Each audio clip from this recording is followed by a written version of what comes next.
Welcome, welcome. Thank you so much for joining me. This is awesome. I'm so excited to have you. Absolutely. So tell me, how the heck did you get into matchmaking? Like Oh, what?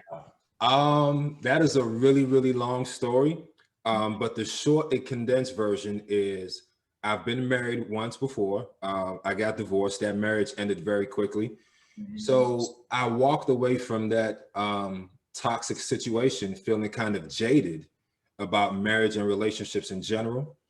However, at my core, I am a hopeless romantic. I'm a Leo. So it was inevitable that I would get back on that horse again. And then I'm a problem solver. Like I believe that every problem has a solution. It's simply a matter of finding the right equation, the right formula. So I got introduced to the science of numerology, and it helped me understand myself. It helped me understand my ex and that situation, right? So at the same time I was introduced to numerology, the Millionaire Matchmaker was really big on TV, and I was Yeah. All right. I'm with you. I used to watch your show a lot. yeah, I used to watch it all the time. Yeah. So I love the concept of matchmaking because it was a really effective way to go about finding somebody to settle down with, right? You're not doing it based on just looks or physical attraction. You're doing it based on compatibility, your views on gender roles, how you manage finances. And then the matchmaker really did all the legwork for you behind the scenes in the sense that they pre-screen all these matches. So before you're ever introduced to somebody, they make sure that they check off all or most of your boxes. So I really love the concept of matchmaking. But then I also thought, well, nobody's using numerology. I have this secret tool here. So I decided, well, let me combine these two. And I think I have something that really is positioned to change the how and why we get married. But that's a whole, we'll get deeper into that. We got to get into that because that's cool. Totally different spin on everything. Yeah. I mean, numerology is a whole thing to really learn about. I mean, that's a skill in itself. Mm-hmm. You can't just be like, oh, I'm gonna just start with numerology today. And like, I mean, you have to kind of master it a little bit, right? Yeah. So Tell me a little bit about numerology, just so I like, okay, yeah. so for anybody who doesn't know what numerology is, it's the science of numbers. The basic concept and theory of numerology is that at the end of the day, everything in the universe breaks down to energy, vibrations. There's 9 basic vibrations to simplify it. And each one of those vibrations has traits or characteristics that are unique to it. So by understanding which vibrations make up a person, place, or thing, you understand its strengths, weaknesses, best career paths, best types of relationships, how they would behave in a particular scenario. So if you have a basic understanding of astrology, then you have a basic understanding of numerology because they are essentially two sides of the same coin. Astrology operates with the supposition that, the position of the planets at the time of your birth will influence, your strengths and personality. Numerology does the exact same thing, except it uses numbers, Yeah, specifically the numbers in your date of birth and your name. really? Yes. So each letter in the alphabet has a numerical value attached to it. So by breaking down the vowels and the consonants in your name, you can gain more insights into a person. That's another reason why a lot of times when people are dating, they have this amazing connection. And then when they get married, one person changes the last name and it changes the vibrations. So now you're changing the energies. And now people are like, oh, you've changed. You're not the person I married. Right. That's why you see a lot of celebrities change their names or they'll use their initials because they're literally changing the vibrations that they're drawn to them and manifesting. No, it's so true. It's so true. I'm loving this. This is Yeah. like, it's such cool stuff. It's like totally up my alley. I enjoy this because it's like you really see it, Uh-huh. you see it change, you see, and like you said, like you see people get married.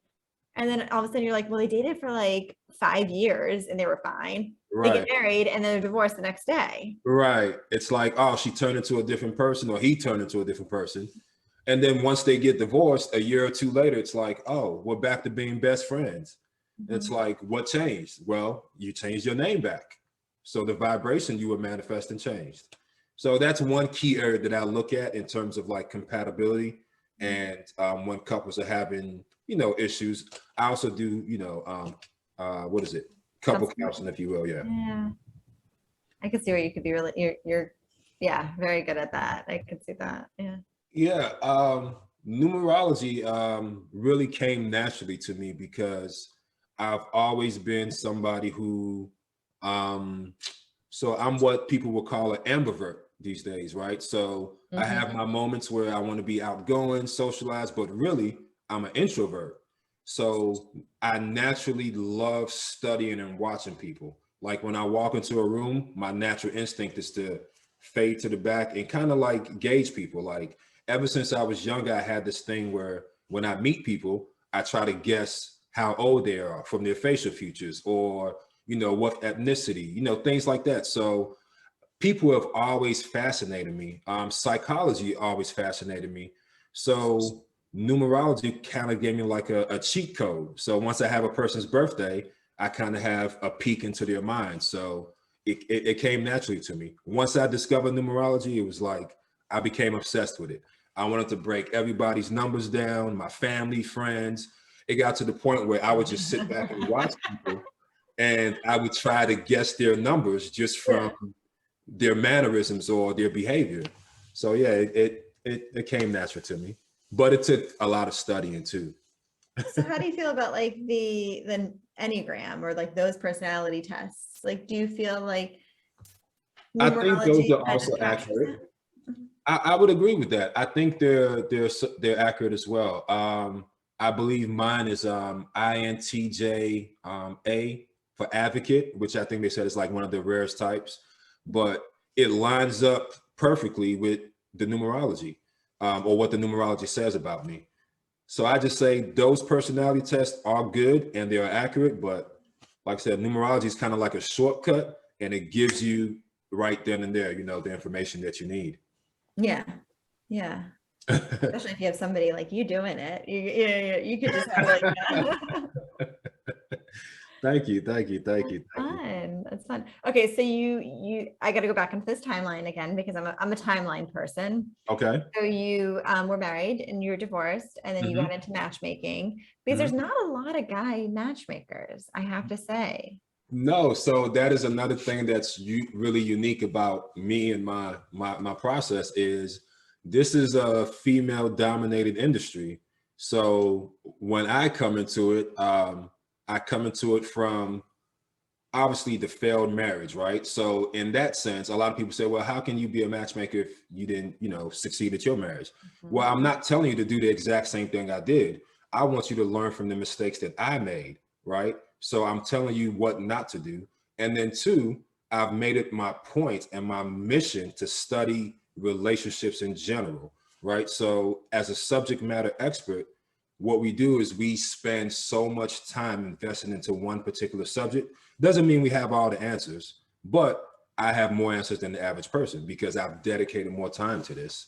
And then specific to the point of me being a male matchmaker, I think it gives me a unique perspective, especially in today's day and age where a lot of things are shifting. I think we're having multiple paradigm shifts at once, but specifically gender roles, right? Women have advanced in terms of their ability to earn income. They're more educated, so the balance of power has shifted a lot. So that leaves a lot of men questioning what role they play in a relationship and what they bring to the table.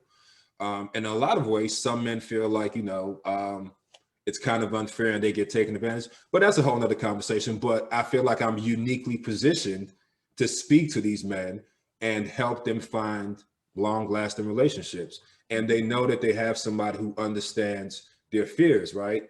One of the major things that people are talking about right now, especially on Clubhouse and some of these social media platforms, is, the high value man, right? A lot of these high value men feel like I've worked so hard for all of this. Why would I want to get married and potentially lose all of that or have to split 50-50 with someone if it doesn't work out? So I have a unique perspective that, I can speak to these men. So I think it's an asset that I'm a man in a female dominated industry. So are most of your men, or sorry, most of your clients men then? No, most of my clients are actually women. Yes, Really? yes. That's interesting. I would think like, yeah, men would probably, you know, be more. Men in general, I think when it comes to matchmaking, the challenge that men have is sometimes they're prideful in that they feel like, oh, I'm a hunter. I should be able to go and find a woman on my own. But the problem is you're in your 30s and your 40s, you're successful, you're a high power CEO, you're great in all these aspects of your life, but you haven't been able to be successful in this one area. So I have to, explain that to them and kind of sell it to them. But once they realize the value and the benefit that I bring, it's like, oh yeah, I should have been working with you 2, 3 years ago. But women, I think, and we know this throughout history and society, women are more readily geared towards marriage. Like women think about it from a very early age. And then men, they kind of come along later down the line, but yeah. It goes back into that whole thing. Yeah, the whole Yeah, dynamic. yeah. So I'm going to throw something at you that I've talked about a couple times on my podcast and about splitting the check. Mm. Like you were talking about how men gender roles, women, how they're making more money now, different things like that. Mhm. Um, what are your thoughts on like the split of the check? Like, I mean, I could give you an example of what just happened, or a couple, it happened to me. I was on a Oh date wow, okay. and no, I was on a date and at the end the check came, and I'm kind of old school, I guess, in that way a little bit, that I like the guy, I like to feel like I'm on the date. The guy's Mhm. masculine, has that masculine energy a little bit. Kind of, that because I guess Yeah. in maybe the rest of my life I'm a little bit more masculine and some stuff. So masculine energy, masculine female energy. Uh-huh. So I'm on the date and I knew at one point, I'm like, he's a nice guy, it's just not going to work out, we're not on the same page, so the check comes and there was a pause for a second, and I noticed that he was like thinking like, oh, we should split it or something. Like I got that vibe. So I said, oh, Yeah. do you want to split it? And like I always offer anyways, because I feel like, especially if I know that I'm not into that person, I'll Mhm. definitely offer, because I feel kind of bad. Like, Yeah. oh, I don't Yeah. want you to just pay this for this. Like I want to contribute something because I know we're not going to see each other again. Mhm. And so he said to me, he was like, yeah, let's split it. I was like, oh, okay, great. So we're on the same page. This is good. We Mhm. can go our separate ways afterwards.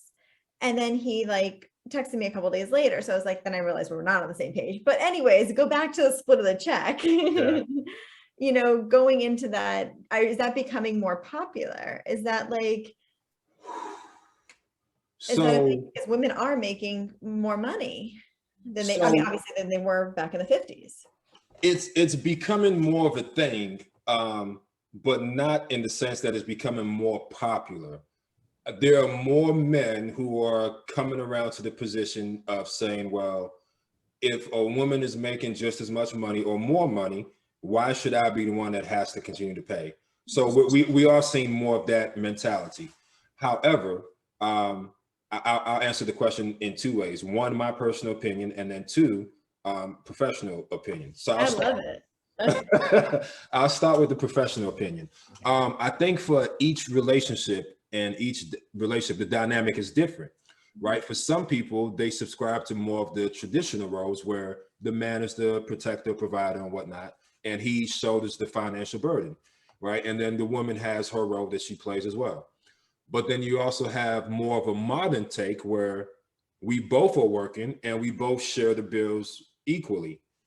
But then there's also, I guess I'll call it liberal, where it's kind of like, okay, whoever makes more money. So if it's the woman making more money, she handles more of the responsibilities financially. So depending on the individuals, right, each relationship's dynamic is different. And that's a conversation that needs to be had early in the process and then throughout the process. So everyone's on the same page. Now, that's my professional answer. My personal opinion is I subscribe to more, not 100% traditional, but more of the traditional role. I think a man, your basic role is to be a protector and a provider, right? Like women are attracted to a man that can make them feel safe, secure. Like if aliens were attacking today, a woman wants to feel like I can bet on him to keep us safe, right? He's going to find a way. So I think that when it comes to the first date or even multiple dates, a man should pay. Yes, I subscribe to more of that traditional role. Now, as the relationship progresses, if we get married, if we're both working, it seems unfair to me that we would spend all my money and you would get to keep yours. But at the same time, as a man, I should never look to a woman and say, "Oh, we need these bills paid. What are you going to do?" You see what I'm saying? So I totally get it. the And I think, responsibility falls on me as a man. yeah, how it's like a gift, you're giving somebody, right? Mhm. So like it is nice. Like, and I like to be able to treat somebody else sometimes, like, and it's a gift of your time, your effort, everything. So, or your resources, all these things. So it's like, it's sometimes it's nice to treat the other person. But maybe Yeah, the first and I couple of think it days. goes back to courtship, right? I think people as a society, we've kind of lost the art of courtship, Mhm. right? It's the mating process, right? A woman wants to feel desired and wanted, and a man enjoys the pursuit at the same time. So on a first date or however many dates it is, a man paying for the date, the effort that you put into planning the date, paying for it, these are all demonstrations of how much I'm into you, how much I desire you, right? As a man, what I'm doing is I'm saying there's all these women out here, but there's something special about you that I have to have you, right? So I think when we move away from that, like it ruins the whole courtship process. Like it takes the pizzazz out of it. Yeah, So that's my personal opinion. I love it. I love it. It's great. It's good. Okay, so matchmaking and numerology. I am a first generation immigrant. So I came over when I was 7 and Okay. grew up in the Washington, D.C. area, Riverdale, Maryland to be specific. Mhm. Um, and then I had kind of an interesting life since then. Went into the military as an intelligence analyst. Yeah, I've had a interesting life. Very different stuff. I mean, that's one aspect of things. And then matchmaking and love, relationships and all that other stuff. Mhm. That's a totally, do Yeah, you so I always say like the two pillars of my matchmaking process are the revolutionary and unique use of numerology as the foundation of the matchmaking process, and then cultural considerations. So yeah. the benefits of matchmaking, of the numerology, is that numerology allows me to understand who you are at your core uniquely, what your needs are, right? Similar to your love languages, right? If your top two love languages are quality time and words of affirmation, it doesn't matter if I spend $1 million on gifts, you're not going to feel loved, Mhm. right? So in the same way with numerology, each number or vibration has their unique personality traits and needs. So I want to match you up with people who speak to those needs, right? And the Bible says a husband and wife should be equally yoked, right? So my goal is to match you up with somebody that you're not only compatible with today, but that you can grow it into the future, because the person you are today is not going to be the person you are 5 years from now. We are going to grow. So are we going to grow apart or are we going to grow together? And that's one of the benefits of the numerology, is it allows me to kind of identify that. The second thing benefit of numerology is it allows me to highlight value, right? So I always talk about the 80-20 rule. I don't know if you've ever seen Tyler Perry's Why Did I Get Married? No, I didn't. Okay, there's a couple in there specifically where he's married, but he starts to have an affair with a woman who he feels like, oh, she's a better fit for me. So the 80-20 rule basically is we all have, these list of what we want in a partner, right? Mhm. So we find a partner who has 80% of these qualities, but we're so focused on the 20% that they don't have that we're looking at on the other side, the grass is greener. So we go after that 20% and lose the 80 only to realize like, oh, this wasn't what I thought it was. Right. So one of the benefits of numerology is it highlights value in the sense that I can take 2 or 3 matches and I can show you based on the numbers who is the better match for you. What are the dynamics of each one of these unique relationships? Is this person more of a financial provider, or is this person more, emotionally intelligent? What is Mhm. it that you desire as a person? And then we can put it in quantifiable terms and say, okay, this is why this person is a great match. So it makes people more comfortable in terms of, oh, okay, let me play this out. Now, I'm sorry, sorry. go ahead. No, you almost you're combining like logic with emotion. Yes, yes. It's like bringing the two halves of the brain together. Yeah. Left and right side of the brain. I mean, it's there. Yeah. And then to the cultural aspects, so like I said, I'm a first generation immigrant from Nigeria. And one of the things that's unique to the immigrant experience is there are a lot of challenges that you face, but specifically the question of assimilation, right? How much do you assimilate into your new culture? And then how much of your old culture do you hold on to? Mhm. And for a lot of us, that answer is different, right? For some of us, we completely embrace the American flag and for all intents and purposes, we're American. Then you have others who kind of resist and it's like, oh, I don't want to water down my culture, you know. But I think most of us are like myself, where we're in the middle, where we embrace the American culture, but we also want to preserve everything or as much as possible from our culture of origin. Um, and then for me, growing up, I had a unique experience in that I am African American, but I'm culturally Nigerian, right? So, in a lot of ways, I was too Nigerian or African to be accepted into the African American community, right? But however, when I go back to Nigeria, I've lived in America most of my life, so I'm too American to fit into the Nigerian culture. So in a sense, I'm trapped between two cultures. But out of that comes a lot of positives too, because it gives me a unique perspective on life, political issues, social issues, a wide range of things.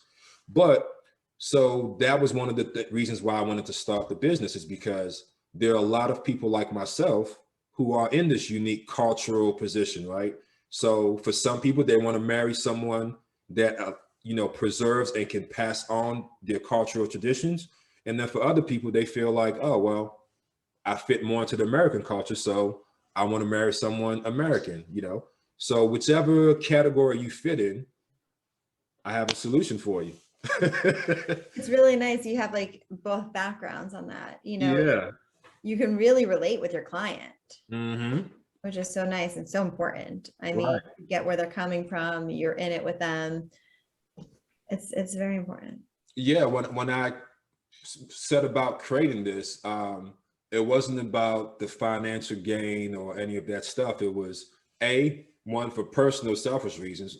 The next time I get married, I want to make sure I do it better. So I wanted to create a system that I would use for myself. But then also I started thinking, how many people out there are just like me, right? How many people believe in love, are hopeless romantics, but they've been burnt, by negative or bad experiences, or maybe they just have differences in culture, right?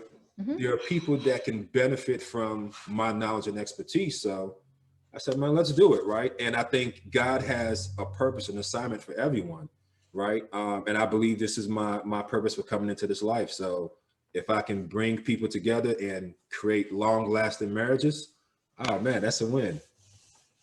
That's huge. That's a huge thing.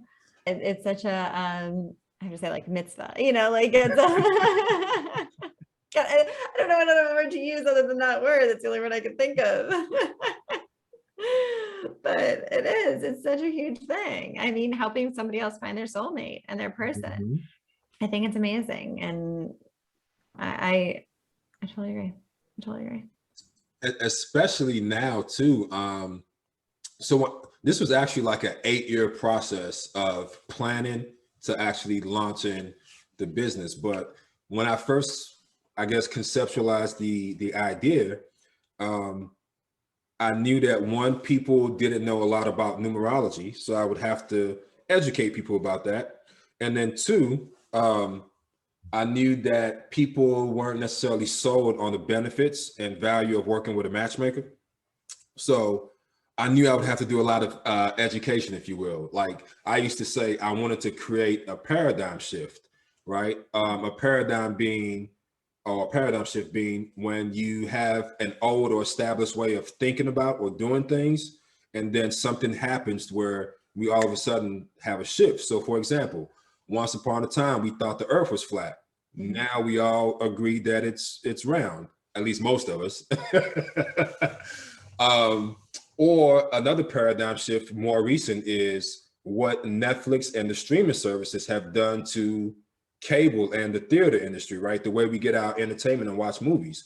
We've had a paradigm shift over the last few years, right? However, I was lucky enough, and I say lucky loosely, because I don't want to make light of, the 2020 and coronavirus, but I think it was a blessing in the sense that it forced us to sit down and reassess our values, specifically the how and why we get married. So if you had to quarantine, whether you did it by yourself, now you realize the value of human connection, right? If you had to quarantine with somebody that you were in a relationship with and you weren't compatible, if you got together just because, physical attraction, money, or whatever, now you're stuck in the house with this person for weeks, months at a time, it becomes apparent we're not compatible. So if that's the case, then the importance of getting it right.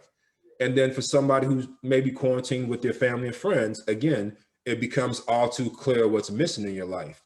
So I think in that sense, the coronavirus was a blessing in that it caused us as a collective to sit down and really value relationships, right?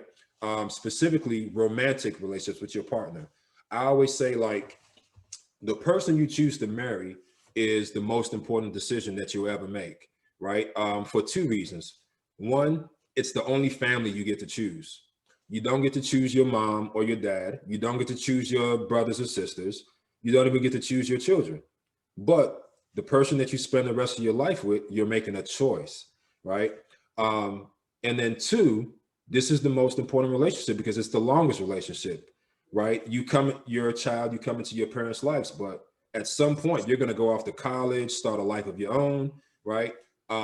Even when you have kids, your kids are going to grow up and they're going to go off on their own and they're going to have a life of their own. But who is the one person that's going to be consistently there throughout that time with you, right? The good and the bad. It's your spouse. So that is the most important decision that you can make. No pressure.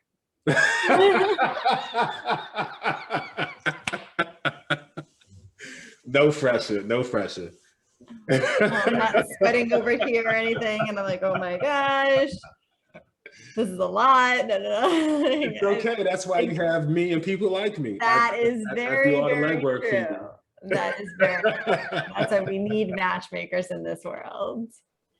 Yeah. I think that is going to be the norm, especially if I have anything to say about it. Like, my goal is 5 to 10 years from now, I want people to look back at 2020 as that shifting point. And I want people to think like, I can't believe I used to go to a bar or a club to find a husband or a wife. I should have been going to see or do RA matchmaking. I should have been calling Uber or whatever matchmaker it is that you go see, right? Matchmakers are just like doctors, right? Some are better than others, and you have to find the one that speaks to your unique needs.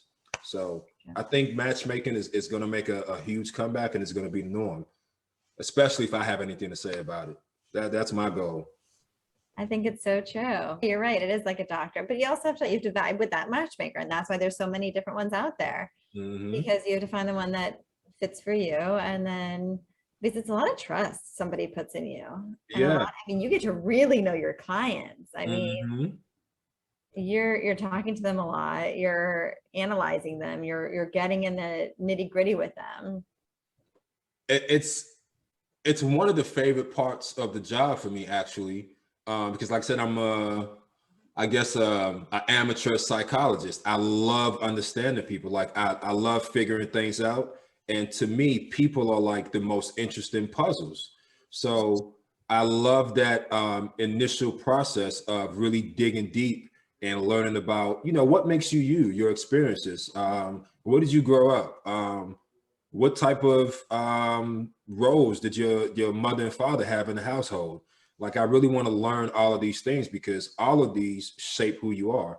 But to your point, it is a very intimate thing because it's very hard for people to open up and share their most vulnerable secrets or aspects of themselves with sometimes what you may consider a stranger, but by the end of the process, we're not strangers anymore. We're friends. You're buddies. You're in there. We are friends by the end of the process. That's so awesome. App dating obviously is very big.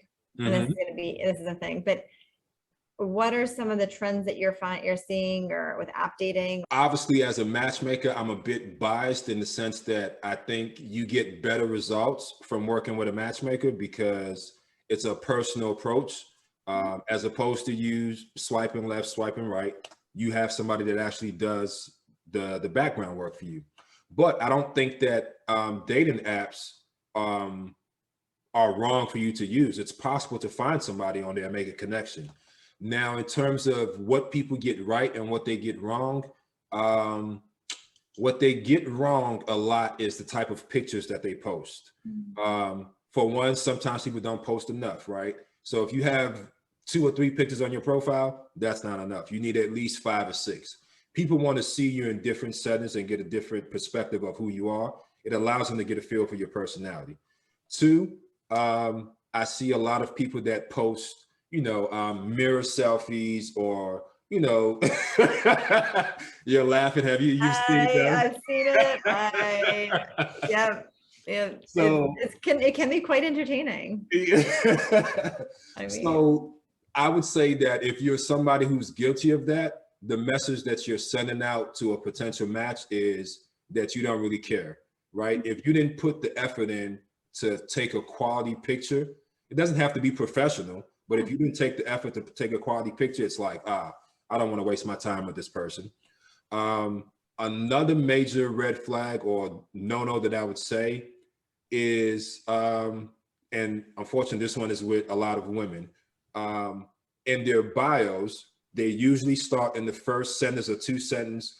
I'm not here for the games, or I'm not here for the BS. If you're just, like, even if you were attractive and there was something else in there that interested me, the first 2 sentences of what I've read is negative. So I'm probably going to swipe right because in my mind, I'm thinking, oh, this person still has unresolved emotional baggage, So those would be some of the few no-nos that I can think of off the top of my head. I think those are great. Those are wonderful. Oh, and okay. I think they're good ones. Okay. Age range. Do you work with a specific age range? Yes, 25 to 45 is my target range. I think that when you're dating in your early 20s, it's not impossible to find someone who's, mature enough for a marriage and committed relationship. However, more often than not, they're still having fun. They're still learning themselves. They don't know who they are yet. So how can you be a complete partner in a relationship? So I find that typically 26, 27 is when people not only have figured out who they are, but they've established themselves financially and they've reached that level of maturity where they can be in a relationship.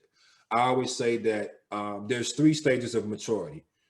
There's dependence, independence, and then interdependence.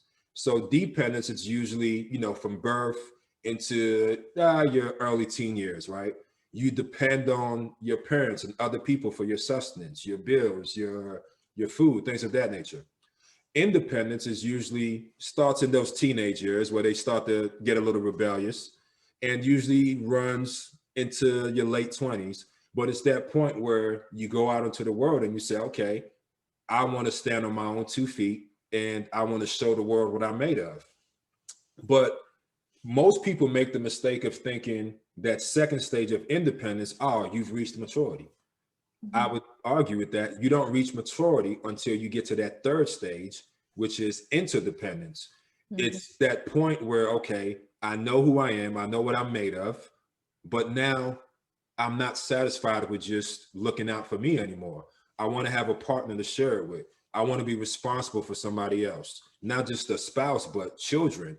I have experiences that I've learned and I can be a mentor to the next generation, right? It's a desire, right? And I think until you reach that full state of maturity, you're not ready for marriage. 100%. 100%. Yeah. No, it's very interesting. So I'm on the dating apps and I'm doing the whole dating thing and Okay. I'm enjoying it. It's a blast. Like no sarcasm there. Like Okay. I am enjoying it. It's actually been really fun. Um The other thing and I would say really quick, sorry yeah, for the yeah, interruption. The other thing yeah. I would say is if you're on the dating apps, you have to be aware that each app has a different feel to it, right? So kind of like Instagram and LinkedIn, right? You can have a profile on both, but what's appropriate on Instagram may not necessarily be appropriate on LinkedIn, right? Oh yeah. So I don't want depending that. on the dating app you're using, if you're looking for a serious relationship, there are some apps that are better than others. But if you're just trying to have fun and do your thing, then there's other apps that are better for that. So you have to be aware of that. Sorry, go ahead. What were you about to say? No.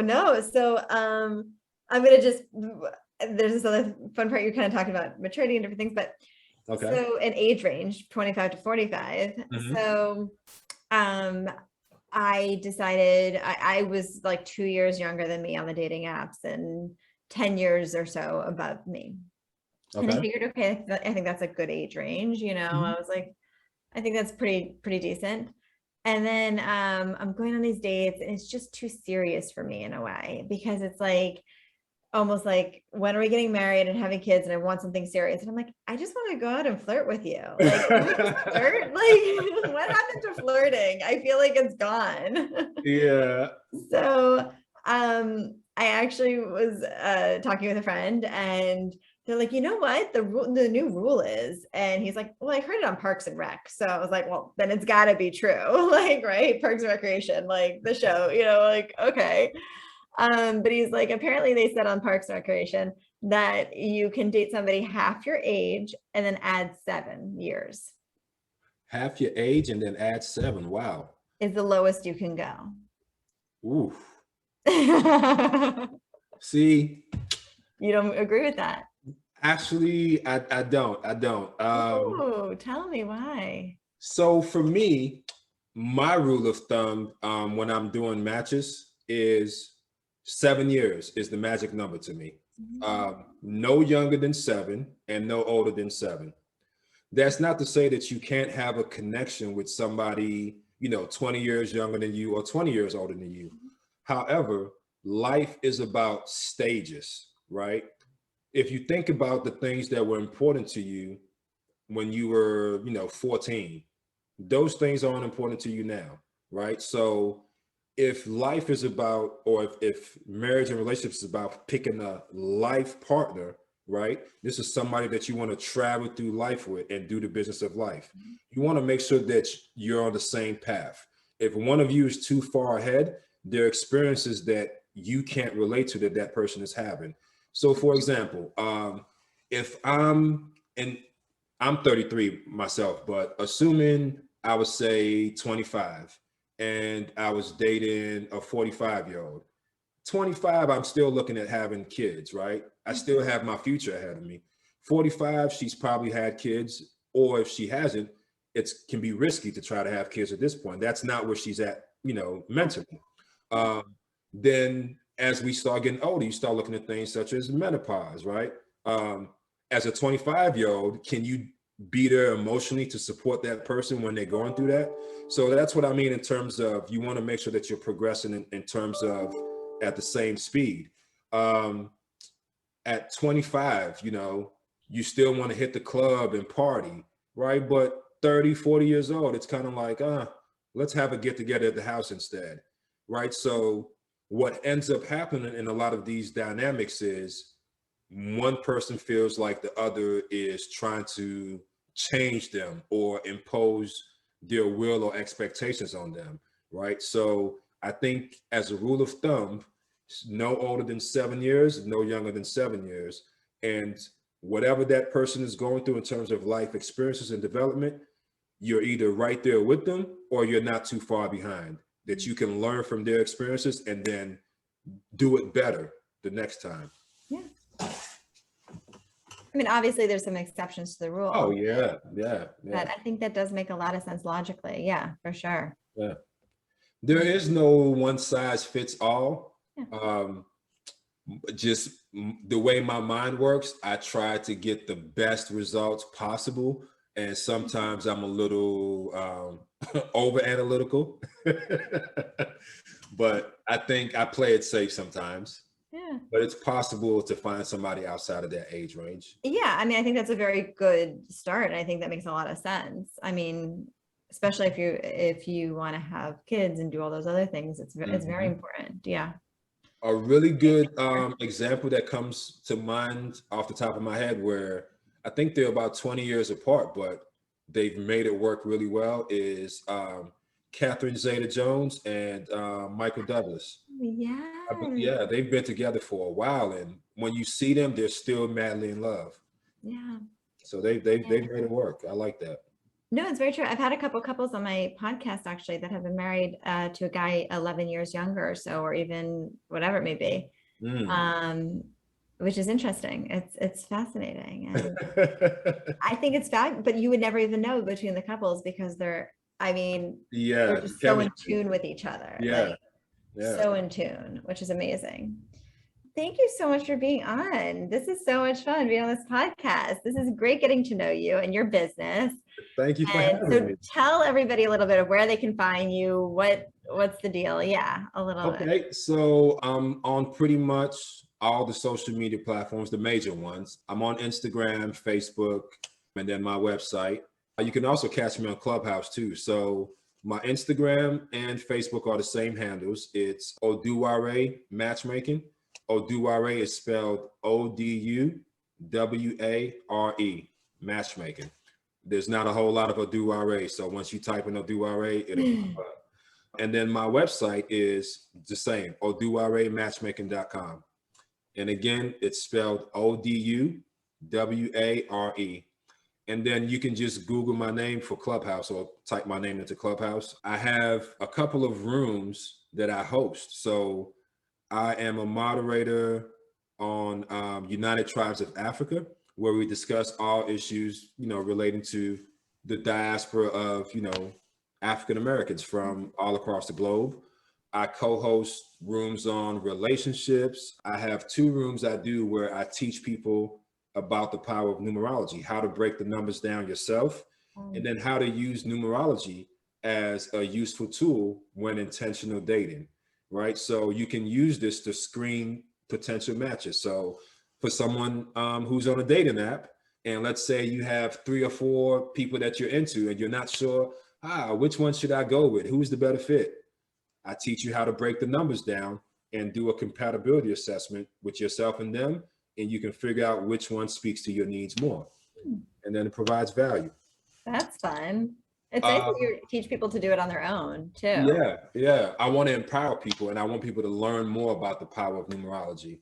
I specialize in using it for, romantic relationships, but it applies to all kinds of relationships. You want to understand the dynamic between you and your parents, why certain parents may have a favorite child, it's all about energy.